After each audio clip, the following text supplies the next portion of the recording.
వీడియోని స్టార్ట్ చేయబోయే ముందల ఒకవేళ మీరు గనక 10,000 రూపాయల బడ్జెట్ సెగ్మెంట్లో ఏదైనా ఒక మొబైల్ ఫోన్ చూస్ చేసుకుంటున్నారు అన్నట్లయితే సాధారణంగా మీకు అందులో వాడేటువంటి డిస్ప్లే హెచ్డియా ఫుల్ హెచ్డియా లెట్ మీ నో కింద ఉన్నటువంటి కామెంట్ సెక్షన్లో కామెంట్ చేయండి. ఈరోజు అఫీషియల్గా రియల్మీ కంపెనీ మన ఇండియాలో వీళ్ళకి సంబంధించినటువంటి సి సిరీస్లో మరొక సరికొత్త డివైస్ని that is nothing but Realme C35ని అఫీషియల్గా లాంచ్ చేయడం అయితే జరిగింది.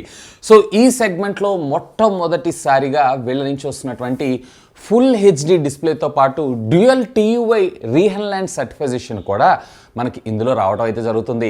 ఇన్ఫ్యాక్ట్ దీని డిజైన్ అయితే నేను చాలా ఇంప్రెస్, నిజంగా లిటరలీ చెప్పాలి అన్నట్లయితే కనుక ఒక iPhone 12 లేదా 13 సిరీస్ వాడుతున్నటువంటి లేదా పట్టుకున్నటువంటి ఫీల్ అయితే మీకు రావడం జరుగుతుంది. ఎక్సెప్ట్ ద స్క్రీన్ సైజ్, ఈ బాక్స్ టైప్ డిజైన్ కావచ్చు, రేర్ ఉండేటువంటి కెమెరా మాడ్యూల్ కావచ్చు, నిజంగా ఎక్స్ట్రాడినరీ. ఇన్ఫ్యాక్ట్ ఇదే కాదు, దీంట్లో వాడినటువంటి ప్రైమరీ 50 మెగాపిక్సెల్ సెన్సార్ ఏదైతే ఉందో రియల్మీ GTలో వాడినటువంటి సెన్సార్ని ఇందులో మన ముందు తీసుకొని రావడం జరిగింది. సో పిక్చర్స్ అన్నీ కూడా మీరు అమేజింగ్గా క్యాప్చర్ చేయొచ్చు. ముఖ్యంగా ఈ బడ్జెట్ సెగ్మెంట్లో ది నెయిల్డ్ ఇట్ అనే నా అభిప్రాయం. స్పెక్స్ అలాగే డిజైన్ పరంగా మరి ప్రైస్ ఎంతకు తెస్తారనేది we need to wait and see. నా ఎక్స్పెక్టేషన్స్ ప్రకారం సుమారుగా 11-12 వేల రూపాయలు తీసుకొచ్చేటువంటి అవకాశం అయితే ఉంది. నిజంగా ఆ సెగ్మెంట్లో తెస్తే కనుక మైండ్ బ్లోయింగ్ అనే నా అభిప్రాయం. So first of all unboxing అయితే చూసేయండి, ఆ తర్వాత దీని గురించి మరిన్ని డీటెయిల్స్ మాట్లాడుకుందాం. Hi, this is Vasu again signing in. Welcome to my channel వాసుటెక్వ్లాగ్స్.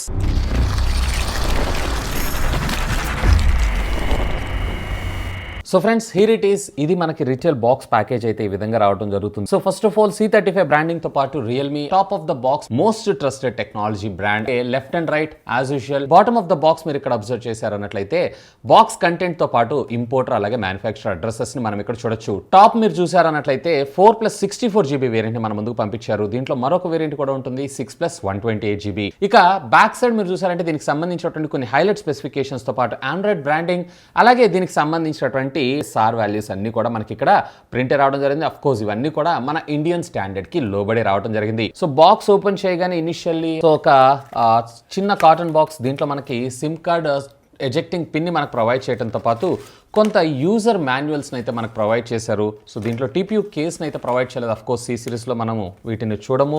And ultimately the king of the show mobile phone. So దీని అయితే పక్కకు పెట్టేసి ఇంకా బాక్స్ లోపల కంటెంట్ ఏమేమి అనేది కూడా చూద్దాం. సో దీని లోపల మనకి 18 వాట్స్కి సంబంధించినటువంటి ఛార్జర్ని మనకు ప్రొవైడ్ చేయడంతో పాటు ఒక హై క్వాలిటీకి సంబంధించినటువంటి Type-C కేబుల్ కూడా ప్రొవైడ్ చేశారు. అపార్ట్ ఆఫ్ దిస్ ఇక బాక్స్లో అయితే ఏమీ లేదు. So ultimately the king of the show ఇక్కడ మొబైల్ ఫోన్ చూద్దాం. ఒక్కసారిగా నాకు ఇది చూడంగానే బడ్జెట్ ఐఫోన్ అయితే గుర్తొస్తుంది. ఐఫోన్ కైండ్ ఆఫ్ డిజైన్ తోటి మనకి ఇది రావడం జరుగుతుంది. In fact one of the most beautiful design in C series అనే నా అభిప్రాయం. ఇక్కడ మీరు చూసారు కదా ఫ్లాట్ స్క్రీన్ తోటి. ఈవెన్ దీంట్లో మనకు ఉన్నటువంటి సెన్సార్ కూడా ఫ్లాగ్షిప్ రియల్మీ GT2 మొబైల్ ఫోన్లో ఉండేటువంటి సెన్సార్ని అయితే వీళ్ళు వాడటం జరిగింది. సో డిజైన్ అయితే ఎక్స్ట్రాడినరీ. ఈవెన్ నాకు ఈ బాక్స్ టైప్ డిజైన్ ఏదైతే ఉందో చాలా బాగుంది. ముఖ్యంగా చెప్పాలంటే ఐఫోన్ని బడ్జెట్లో కొనలేని అనుకుంటూ ఉంటారు చూసారా, సో వాళ్ళకైతే ఇది నిజంగా కిల్లర్ ఫోన్ అనే డిజైన్ మాత్రం చాలా చాలా చాలా బాగుంది. ఈవెన్ మనకి ఫ్రంట్ కూడా వీళ్ళు స్క్రీన్ గార్డ్ని కూడా ప్రొటెక్ట్ చేశారు. ఇది మనకి వాటర్ డ్రూ డ్రాప్ నాచ్ తోనే మనకి ఇది రావడం జరుగుతుంది. So first of all phone కి సంబంధించినటువంటి ఫిజికల్ ఓరియం చూసారన్నట్లయితే సో రైట్ సైడ్ మీకు పవర్ ఆన్ ఆఫ్ బటన్ తో పాటు side mounted finger print scanner ని మనకు ప్రొవైడ్ చేయడం జరిగింది. బాటమ్ మీకు primary speaker, Type-C communication port అలాగే ప్రైమరీ మైక్రోఫోన్ తో పాటు 3.5mm జాక్ ని కూడా మనకు ప్రొవైడ్ చేయడం జరిగింది. అలాగే లెఫ్ట్ సైడ్ మీకు volume up and down rocker buttons తో పాటు మనకి సిమ్ స్లాట్ ని కూడా ప్రొవైడ్ చేశారు. Top secondary noise cancellation microphone అయితే తీసుకొని రాలేదు. సో దాన్ని తెచ్చుంటే బాగుండేదని నా అభిప్రాయం. ఇక ఫ్రంట్ మనకి 6.6 ఇంచెస్ కి సంబంధించినటువంటి ఫుల్ HD+ డిస్ప్లే తెచ్చారు ఈ సెగ్మెంట్ లో మొట్టమొదటిసారిగా. సో నిజంగా ఈ బడ్జెట్లో ఫుల్ HD+ డిస్ప్లే అంటే క్వైట్ ఆసమ్ అనే నా అభిప్రాయం. సో ఫ్రెండ్స్, ఫోన్ అయితే ఇక్కడ మనకు బూట్ అయిపోయింది. దీంట్లో మనకు కొంత బ్లాట్వేర్ కూడా ఇచ్చారు. సాధారణంగా మనకి ఇక్కడే అన్ఇన్స్టాల్ అని వస్తుంది, బట్ ఇక్కడ అన్ఇన్స్టాల్ చేయాలంటే లోపల దాకా మనం ఎంటర్ అవ్వాల్సి అయితే వస్తుంది. ఎందుకంటే దీంట్లో మనకు వచ్చిన OS ఏదైతే ఉందో రియల్మీకి సంబంధించినటువంటి R ఎడిషన్ అని చెప్పి సరికొత్తగా మన ముందు తీసుకొస్తున్నారు. బేసికల్లీ ఇది లో ఎండ్ ఫోన్స్ కోసం వీళ్ళు తీసుకొస్తున్నటువంటి ఆపరేటింగ్ సిస్టమ్ అనుకోవచ్చు. ఈవెన్ ఇందులో మనకి Android 11 out of the box మనకు ప్రొవైడ్ చేశారు. అండ్ అఫ్ కోర్స్ ఫ్యూచర్లో వచ్చేటువంటి మరొక అప్డేట్కి ఇది సపోర్ట్ చేసేటువంటి అవకాశం అయితే ఉంది. సో ఇది ఆండ్రాయిడ్ 12తో మనకు ప్రొవైడ్ చేస్తుంటే బాగుండేదని నా అభిప్రాయం. ఎనీవే, సో ఈ బడ్జెట్ సెగ్మెంట్లో మనం ఇంతకు మించి కూడా ఎక్స్పెక్ట్ చేయకూడదు, బట్ 12 ఇచ్చుంటే బాగుండేది. ఇక దీంట్లో డిఫాల్ట్ డైలర్ కూడా మనకి గూగుల్కి సంబంధించినటువంటి డైలర్ని మనకు ప్రొవైడ్ చేయడం జరిగింది. అంటే కాల్ రికార్డ్ చేసేటప్పుడు అవతల వాళ్ళకి నోటిఫికేషన్ వెళ్ళడం అయితే జరుగుతుంది. అండ్ అఫ్ కోర్స్ దీంట్లో మనకు వచ్చేటప్పటికి మెసెంజర్ యాప్ కూడా డిఫాల్ట్గా గూగుల్ మెసెంజర్నే ప్రొవైడ్ చేశారు. ఇక ఇందులో మనకు ప్రొవైడ్ చేసినటువంటి side mounted finger print scanner కూడా మీరు ఇక్కడ చూస్తున్నారు కదా, చాలా ఫాస్ట్గానే మనకి ఇది అన్లాక్ అవ్వడం జరిగింది. అండ్ హ్యాప్టిక్ ఫీడ్బ్యాక్ అంటే దీంట్లో ఉన్నటువంటి ఈ లీనార్ మోటార్ వైబ్రేషన్ ఏదైతే ఉందో ఇది కూడా పర్వాలేదు, డీసెంట్గా పెర్ఫామ్ చేస్తుంది. సో డిజైన్ మాత్రం నాకు చాలా చాలా చాలా బాగా నచ్చింది. సో ముఖ్యంగా చెప్పాలంటే ఐఫోన్ లవర్స్ ఎవరైతే ఉన్నారో ఖచ్చితంగా దీనిపైన ఒక లుక్ అయితే వేయండి. ఆండ్రాయిడ్ ఐఫోన్ అనుకోవచ్చు, ఆండ్రాయిడ్ బడ్జెట్ ఐఫోన్ అని కూడా అనుకోవచ్చు. సో ఇక దీని వెయిట్ విషయానికి వచ్చారంటే ఇక్కడ మీరు చూడొచ్చు, టోటల్ ఓవరాల్గా ఇది 195 గ్రామ్స్గా మనకు రావటం అయితే జరుగుతుంది.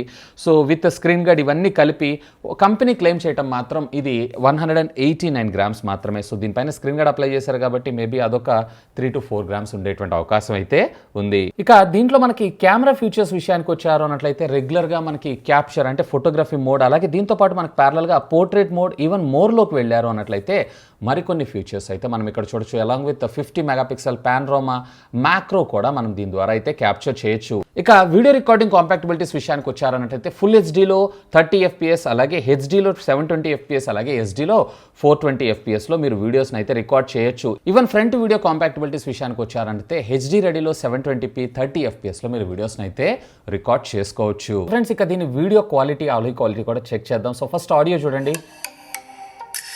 సో ఆడియో అయితే క్వైట్ డీసెంట్ అని చెప్తాను, అంత లౌడ్ అయితే ఏం లేదు, కానీ కొంచెం లౌడ్గా తీసుకొచ్చి ఉంటే బాగుండేది. అండ్ అఫ్కోర్స్ దీంట్లో మీకు ఏ విధమైనటువంటి డ్యూయల్ స్టీరియో స్పీకర్స్ కానీ, హైరెస్ కానీ, లేదా డాల్బీ ఆడియో కానీ సపోర్ట్ చేయదు. డిస్ప్లే క్వాలిటీ మాత్రం చాలా చాలా బాగుంది. ఇక్కడ మీరు చూసారు కదా, డీటెయిలింగ్ అనేది చాలా చాలా చాలా బాగుంది. సో ఫ్రెండ్స్ ఇక్కడ వీడియో క్వాలిటీ కూడా ఒకసారి అయితే చెక్ చేయండి.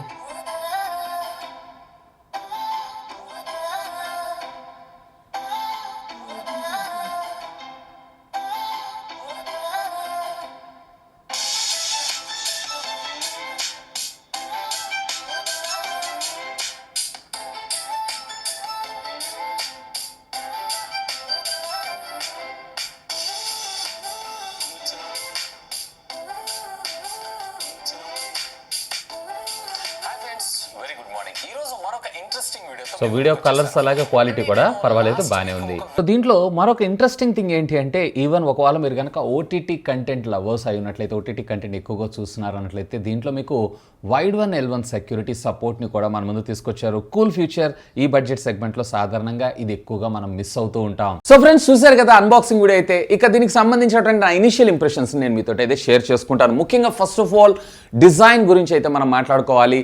నిజంగా ది నెయిల్డ్ ఇట్ డిజైన్ పరంగా. సో ఐఫోన్ 12 లేదా 13 సిరీస్ని ఇన్ హ్యాండ్ తీసుకుంటే మీకు ఆ ఫీల్ ఎలా ఉంటుందో ఆ విధంగా ఉంటుంది. అంటే డిజైన్ వరకు, కానీ బిల్ట్ క్వాలిటీ మాత్రం పాలీకార్బన్కి సంబంధించినటువంటి ప్లాస్టిక్ మెటీరియల్, ఈవెన్ సైడ్స్ కావచ్చు, లేదన్నట్లయితే బ్యాక్ కావచ్చు. సో ఈ మొబైల్ ఫోన్ మొత్తం కూడా టోటల్ మీకు 8.1 mm థిక్నెస్ మాత్రమే రావడం జరుగుతుంది. కంపెనీ క్లెయిమ్ చేయడం ఈ మొబైల్ ఫోన్ టోటల్ వెయిట్ వచ్చేటప్పటికి 187 గ్రామ్స్, బట్ నాకు అరౌండ్ 191, 192 వచ్చింది. ఎందుకంటే దీనిపైన ఉండేటువంటి స్క్రీన్ ప్రొటెక్టర్ ఉంటుంది చూసారా, అది 2 to 3 గ్రామ్స్ అనేది ఎక్సెస్గా మనం అయితే వేసుకోవాల్సి ఉంటుంది. సో ఓవరాల్గా డిజైన్ పరంగా అయితే నేను ముఖ్యంగా ఈ బడ్జెట్ సెగ్మెంట్లో సి సిరీస్లో వెరీ సాటిస్ఫైడ్. ఇక దీంట్లో ఖచ్చితంగా మనం మాట్లాడుకోవాల్సింది ఇందులో ఉండేటువంటి premium flagship sensor, Realme GT mobile ఫోన్లో వాడినటువంటి సెన్సార్ని మనకి ఇందులో తీసుకొని రావడం అయితే జరిగింది.